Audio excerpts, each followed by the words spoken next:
ඔබේ අසල්වැසියා ඊටාම සාමාන්‍ය ආගමික භක්තියක් තියෙන කරුණාවන්ත කෙනෙක් කියලා හිතන්න.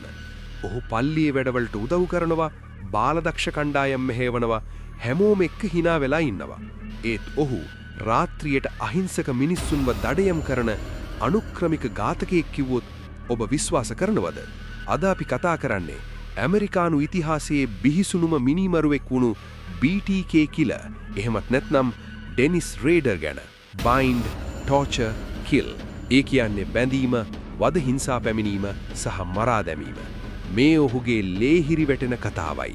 කතාව ආරම්භ වෙන්නේ 1974 වසරේ කෑන්සාස් ප්‍රාන්තයේ. ජනවාරි 15 වෙනිදා ඔටේරෝ පවුලේ සමාජිකයන් 4 දෙනෙක් තමන්ගේම නිවස තුල ඊටාම කුරිරු ලෙස ඝාතනය කරලා තිබුණා. මුළු නගරයේම බියෙන් ගැහෙන්න ගත්තේ මේ අපරාධී තිබුණ අසාමාන්‍ය ස්වභාවය නිසා. ඝාතකයා නිකම්ම මිනිමරලා නතර වුණේ නැහැ. ඔහු මාධ්‍ය සහ පොලිසියට ලිපි යවන්න පටන් ගත්තා. එක ලිපියක ඔහු තමන්ටම නමක් දාගත්තා BTK කියලා. ඔහු කිව්වේ මාව අල්ලගන්න කලින් තව ගොඩක් අය මිය යාවි කියලා. ඩෙනිස් රේඩර්ට අවශ්‍ය වුණේ ප්‍රසිද්ධිය. ඔහු තමන්ගේ අපරාධ ගැන කවි ලිව්වා, චිත්‍ර ඇඳා. ඩෙනිස් රේඩර් කියන්නේ කවුද? ඔහු විවාහක පුද්ගලයෙක්, දරුවන් දෙන්නෙක්ගේ පියෙක්. ඔහු ADT කියන ආරක්ෂක පද්ධති සවිකරන සමාගමක වැඩ කළා. බලන්න දෛවයේ සරදම, මිනිස්සු තමන්ගේ ආරක්ෂාවට කැමරා සහ එලාම් හයි කරගත්තේ මේ BTK ගෙන් බේරෙන්න.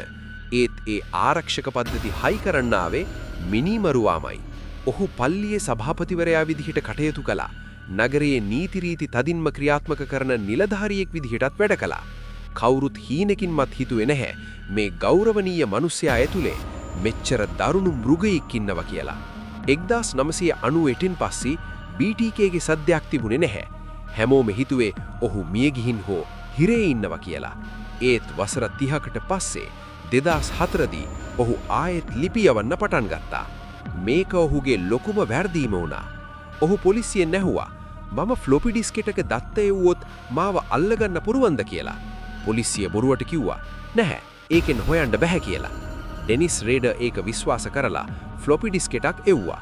පොලිසියේ ඒකේ තිබුණ මෙටා ඩේටා පරීක්ෂා කරද්දී ඩෙනිස් කියන නම සහ ඔහු වැඩ කරපු පල්ලිය නම මට වුණා. 2005 පෙබරවාරි 25 වෙනිදා වසර 31කට පස්සේ මේ අභිරස් ඝාතකයා කුටු වුණා. අද වෙනකොට ඩෙනිස් රේඩර් ජීවිතාන්ත දක්වා සිරදඬුවම් විඳිනවා. ඔහු තමන්ගේ වැරදි ගැන කිසිම පසුතැමීමක් නැතුව උසාවියේදී විස්තර කළා. ඔහුගේම දියණිය පවා පස්සේ කාලෙක කිව්වේ තමන්ගේ පියා මෙවැනි කෙනෙක් කියලා හිතාගන්නවත් බැරි වුණා කියලා. මේ කතාවෙන් අපිට ලැබෙන ලොකුම පාඩම තමයි සමහර වෙලාවට ලෝකයට පෙන්නන මුහුණට වඩා සම්පූර්ණයෙන්ම වෙනස් අඳුරු පැත්තක් ඕනෑම කෙනෙක්ට තියෙන්න පුළුවන් කියන එක. BTK කිලර්ගේ කතාව ගැන ඔබ මොකද හිතන්නේ? පහලින් කමෙන්ට් කරන්න. මේ වගේ වීඩියෝ දිගටම බලන්න අපේ channel එක subscribe කරන්න.